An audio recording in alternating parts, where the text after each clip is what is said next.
आज हलो Ranna Pujo. So hello everyone, good morning, welcome to my channel. आशा करछि तोमरा सबाई भीषण भालो आछो और आमराओ किन्तु बेश बेश भालो आछि। কালকেও ২-৩ জনের খাবার নিয়ে গেছিল আর আজকেও ২-৩ জনের আর কি খাবার নিয়ে যাবে। না ৩ জন না, আজকের ওই ৪ জনের মতো খাবার নিয়ে যাবে ফ্রাইড রাইস আর তার সাথে নিয়ে যাবে আলুর তরকারি। আমি এখানে আলু ফ্রাইড রাইস বানানোর জন্য বিন কড়াই তার সাথে গাজর আর ক্যাপসিকামটা কেটে নিচ্ছিলাম। আর ওদিকে মা উনুনে ভাত বসিয়ে দিয়েছে আর গ্যাসে করছে আলুর তরকারি। সময়ের মধ্যে রান্না করতে হবে, তাই যেদিক থেকে পারছি তাড়াতাড়ি করার চেষ্টা করছি।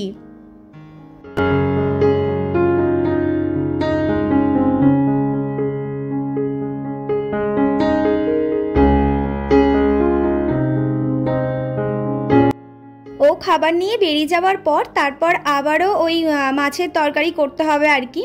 মা হচ্ছে কাটা ধোয়া করে রেখে দিয়েছে, শুধু আমি ভেজে রান্নাটা আর কি বসিয়ে দেব।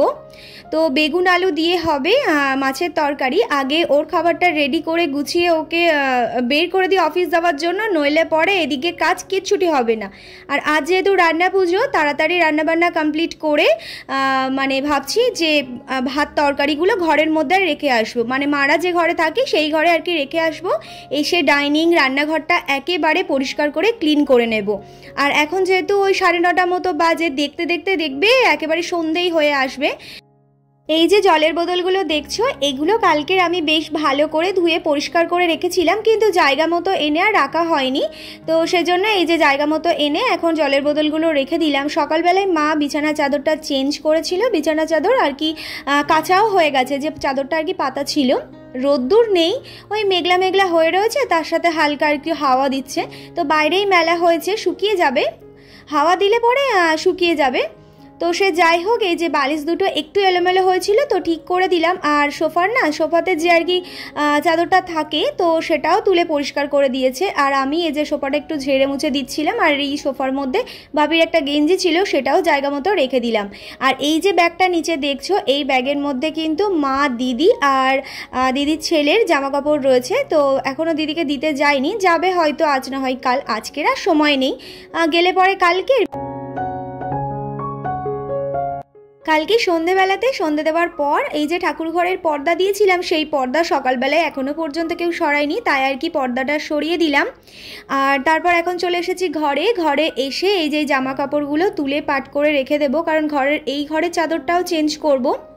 ওই যে সেই দিন ওর দুটো আর কি শার্ট পরিষ্কার করে দিয়েছিলাম, কিন্তু শার্ট দুটো না এখনও পর্যন্ত আমার আয়রন করা হয়নি। তো এইভাবেই পাট করেই ঘরে রেখে দিলাম।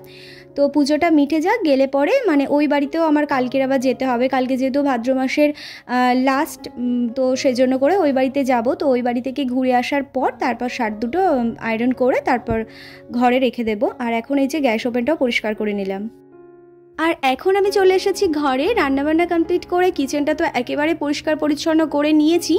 আর তারপর ঘরে এসে বিছানাটা গুছিয়ে নিয়েছি। বিছানা গুছিয়ে নেবার পর ঘরটা বেশ ভালো করে ঝাড় দিয়ে ঘরটা মুছে নেব। ঘরটা মুছে নিয়েই ভাবছি আজকের আমি তাড়াতাড়ি স্নানটা করে নেব জানো। আর সব কাজই হয়ে গেছে, বাড়ি যা পরিষ্কার পরিচ্ছন্ন থাকার আমি মা দুজন মিলে সব কিছু আর কি করে ফেলেছি, কিন্তু ঠাকুর ঘরটা এখনও পর্যন্ত পরিষ্কার করা হয়নি। মাজা ধোয়া এই সব তুমি জামা কাপড় ছেড়ে করতে পারো, বাট ঠাকুর ঘরে যেতে গেলে তো সেখানে আর জামা কাপড় ছেড়ে যাওয়া যাবে না, একেবারে স্নান করে তারপর ঠাকুর ঘরে যেতে পারবো। তো সেজন্য করে আজকে না আমি ওই 10:30টার মধ্যে স্নান করে নিয়েছি। তো স্নান করে এই যে জামা কাপড়গুলো এখন আমি ছাদে মেলে দিলাম। আর তারপর এখন যাব ঠাকুর ঘরে। আর সকাল থেকে না প্রচণ্ড মেঘলা করে রয়েছে, আজকের দিনটা একটু রোদ্দুর হলে পরে খুবই ভালো হতো। আর যখন ঠাকুরের পুজো দিতেই যাব, আর যেহেতু ছাদেই রয়েছি সেজন্য ভাবলাম দেখি অপরাজিতা যদি ফুল ফুটে থাকে তাহলে একেবারে ফুলটা তুলে নিচে যাব। দেখলাম গাছে মাত্র 2টো ফুল ফুটেছে, একটা তুলেছি আর একটা গাছেই রেখে চলে এসেছি এখন ঠাকুর ঘরে এসে এখন সমস্তটা ক্লিন করব। ঠাকুরের বাসনপত্র তো তুলে নিলাম। আর এইদিকে ওদিকে দেখো, এমনিতেই তো পরিষ্কার করা, কিন্তু তারপরেও না একটু পরিষ্কার না করলে নয়। আর ঠাকুর ঘরের পর্দাটা না একেবারে সিংহাসনের সাথে না একদম সেটিং করা ছিল, পর্দা দুটো আর কি।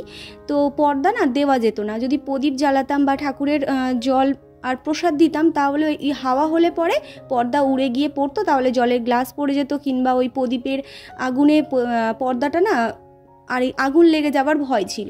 তো সেই জন্য করে পর্দাটা দেওয়া হতো না, তো ওইভাবে আর কি সরিয়ে পর্দাটা রাখা হতো। যেখান থেকে কিনে নিয়ে এসেছে সেখান থেকে ওইভাবেই নাকি পর্দাটা রেখে দিয়েছে, জানো, একদিনও পর্দাটা আনতে পারেনি ঠাকুর ঘরে। এমনিতে ঠাকুর ঘরে পুজো দেওয়ার পর বা সন্ধে দেওয়ার পর 5-10 মিনিট একটু পর্দাটা দিয়ে আড়াল করতে হয়, বাট এখানে সেরকম পজিশান রয়েছে, ওই যে আগুনের পুড়ে যাওয়ার ভয় বা ঠাকুরের জলের গ্লাস পড়ে যাওয়ার এতে ওই জন্য করে পর্দাটা দিত না।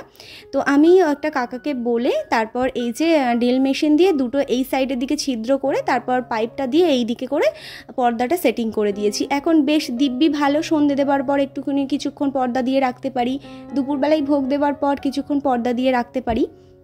আর আমাদের ওই বাড়িতে তো ঠাকুর ঘরের মানে একটা এমনি ঘর ছিল, তো সেখানে না ওই ঠাকুরের পুজো টুজো দিয়ে একেবারে দরজা দিয়ে দেওয়া হতো। আর এই যে তোমাদের সাথে কথা বলতে বলতে দেখো না, ঠাকুর ঘরের প্রায় অর্ধেক কাজই আমার কমপ্লিট করা হয়ে গেছে। আর কালকে বাপি আর মা দুজন মিলে ওই গঙ্গা থেকে এই 3 বোতল মতো জল নিয়ে এসেছে। একটা ফোঁটা জল ছিল না যে গোপুকে সেই গঙ্গা জলে আমি স্নান করাবো। এমনি আমাদের এই কলের জলের মধ্যে তুলসী পাতা দিয়ে স্নান করাতাম, ওই 2-3 দিন মতো এরকম করে স্নান করিয়েছি। তারপর আর কি এই যে গঙ্গা জল নিয়ে আসা হলো। তো এই যে আমার ঠাকুরের পুজো দেওয়া হয়ে গেছে, আর ঠাকুরের পুজো দেওয়ার পর এই যে এখন পর্দাটাও আমি টেনে দিলাম। আর আজকে যেহেতু মঙ্গলবার বজরংবলীর আর কি পুজো রয়েছে, নিবেদন করেছিলাম বাবাকে 2টো লাড্ডু আর তার সাথে দিয়েছিলাম একটা পাকা কলা। আর জানো তো আমাদের ওই বাড়িতে নিয়ম আছে, মানে রান্না পুজোর পরের দিন যা যা রান্নাবান্না হয় সেই সমস্তগুলো ওই কলার যে কলা না, ওটাকে কি বলে, শাপলার যে বড় বড় পাতা হয় আর কি, সেই পাতা ছোট ছোট করে কেটে সমস্ত কিছু একটু একটু একটু একটু করে দিয়ে শাক ঘন্টা বাজিয়ে তারপর পুকুরে ভাসিয়ে দেওয়া হয়। কিন্তু এখানের নিয়ম কি জানো তো, মানে রান্না পুজোর পরের দিন যা যা রান্না হবে সেই সমস্ত কিছু ওই যে উনুনটাতে রান্না করা হয় সেই উনুনটার 3 পাশে ওই শাপলা পাতা দিয়ে সব ছোট ছোট করে যা যা রান্নাবান্না হবে সেগুলো কেটে কেটে দিয়ে পুজো করে তারপরের দিন মানে যেদিনকে টক পান্না থাকে সেই দিনকে নাকি পুকুরে সব ভাসিয়ে দিয়ে আসে। এই নিয়মটা আমাদের নেই, আমাদের ওই পান্নার দিন সমস্ত কিছু দেওয়া হয়, দিয়ে পুকুরে ভাসিয়ে দেওয়া হয়, তারপর আমরা আর কি খাই। তো এখানে এসে দেখলাম এই নিয়মটা আর কি রয়েছে। আর হ্যাঁ, এই যে 5 রকমের ফল তোমাদেরকে আগে দেখালাম, ওই ফল দিয়ে আবার পুজো টুজো করে তারপর নাকি রান্না করতে শুরু করে। আমাদের ওই বাড়িতে ওই চাল, তারপর ওই যে সুপারি, পান, এই সমস্ত কিছু দিয়ে সিঁদুর দিয়ে ওই স্বস্তিক চিহ্ন এঁকে শাক ঘন্টা বাজিয়ে মায়ের আর কি ভাতটা রান্না করা হয়, মানে যেখানে যেমন নিয়ম জানো তো। তো আমাদের ওখানে এরকম নিয়ম ছিল, আর এখানে এই শ্বশুরবাড়িতে এসে দেখছি এই নিয়ম আর কি। আর কি কি সবজি আর কি ভাজা হবে তো সেগুলো আর কি দেখে নিচ্ছিলাম, নিয়ে ওই ঝুড়ির মধ্যে নিয়ে নিলাম, বিকেলবেলাতে সব একসাথে ধুয়ে নিতে পারবো। আর এখানে দেখলাম মা উনুনটা বেশ ভালো করে কাদা দিয়ে বেশ ভালো করে লেপে নিচ্ছে আর কি। আর যখনই কাদা দিয়ে উনুনটা লিপছিল তখনই দেখলাম হঠাৎ করে রোদ্দুর বেরিয়েছে, বেশ ভালোই হয়েছে, একটু বেশ ভালো মতো করে শুকিয়ে যাবে। সব কিছু প্রায় গোছানো হয়ে গেছে। এবার দুপুরে 2টো খাওয়া দাওয়া করে ওই হার্ডলি আধ ঘন্টা মতো রেস্ট নেব, তারপর আবারও কাজে লেগে পড়বো। আমি, মা, বাপি 3 জন মিলে এই উনুনটা তো বাইরে বসানো ছিল, ওখান থেকে 3 জন মিলে ধরে এই যে ডাইনিংয়ের মধ্যে এনে রাখলাম। আর এখানেই আর কি রান্নাগুলো হবে। আর মায়ের রান্না না ওরকম খোলামেলা জায়গায় ফাঁকা জায়গায় করতে নেই, তো ওই জন্য করে ভিতরে এসে এখানে আর কি রান্নাগুলো হবে। এখন বিকেল ওই 4:30 পৌনে 5টা মতো বাজে, একটুখানি শুয়েছিলাম। সত্যি বলতে মানে শুয়েছিলাম, একটু ঘুমালে পরে ভালো হতো, শরীরটা না কেমন একটা লাগছে, মানে একটুও ঘুম এলো না। ভিডিও এডিট করছিলাম তো একটু ফোনের দিকে বেশিক্ষণ তাকিয়েছিলাম, ওই জন্য করে চোখটা এতটাই যন্ত্রণা করছিল, ওই জন্য করে আমি আর ঘুমাতে পারলাম না। তো উঠে এসেছি, এসে এই যে সবজিগুলো ছিল সেই সবজিগুলো নিয়ে এখন বেশ ভালো করে ধুয়ে দিয়েছি। দুপুরে স্নান করার পরে যে নাইটিটা পরেছিলাম সেটা পরে তো দুপুরে খাওয়া দাওয়া করেছি, ওই জন্য নাইটিটা চেঞ্জ করে আবারও একটা ছাড়া নাইটি পরে এই যে এগুলো সব কিছু রেডি করলাম। মা কেটে ধুয়ে দিয়েছে, জায়গাটাতে রাখলাম। পুজোর ভাতটা হয়ে যাওয়ার পর আমি এই যে গ্যাসে এই সমস্ত ভাজাগুলো করে নেব। আর যে কুমড়োর যে চচ্চড়িটা হয় ওর মধ্যে না ওই কালকচুর ডাঁটা দিতে হয়, বেশি না, একেবারে অল্প, তো এই জন্য একটা ডাঁটি আর কি নিয়ে গেলাম। তো নিয়ে যাবার পর সমস্ত সবজি টবজি আমাদের কাটা একেবারে রেডি। এবার ঘর মানে বারান্দাগুলো একটু বেশ ভালো করে মুছে নিলে পরে না, তাহলে একটু পরিষ্কার পরিষ্কারও লাগে আর ভালোও লাগে নিজেদের, সেজন্য করে আমি আবারও বিকেলবেলাতে এই যে সমস্ত ঘর বারান্দাগুলো মুছতে লেগেছি। আর এই যে ঘরটা, এই ঘরটার মধ্যেই আর কি সমস্ত রান্না করে রাখা হবে, সেজন্য ওই ঘরটা আমি আগেই মুছেছি, তারপর এই যে এই ঘর বারান্দাগুলো মুছে নিলাম। আর সোফাটা দেখলাম মানে একটু এলোমেলো হয়ে রয়েছে, মানে কুশনগুলো একটু এলোমেলো হয়ে রয়েছে, সেগুলো একটু ঠিক করে দিয়েছি। আর টেবিলের মধ্যে সমস্ত কিছু এখানে দেখো রেডি করে দিয়েছি, এখানে সমস্ত জল টল সব কিছু দিয়ে দিয়েছি। আর জানো তো, আমি ছোটোবেলা থেকে দেখে এসেছি যে মায়ের যে ভাতটা হয় আর কি, সেটা না আমাদের হাঁড়িতে আর কি হতো, কিন্তু এখানে দেখছি ওই মালসাটা বসানো রয়েছে, ওই মালসার মধ্যে করেই ভাতটা হবে। আর এখানে আলটাগুলো বসিয়ে দিচ্ছিল।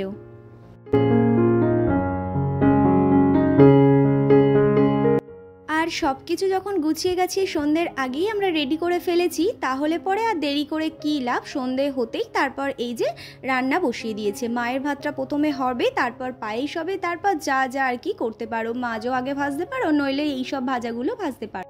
মায়ের ভাত আর পায়েস যখন হয়ে গেছে, তো তারপর আমি এই যে একে একে সমস্ত ভাজাগুলো ভাজতে শুরু করেছি।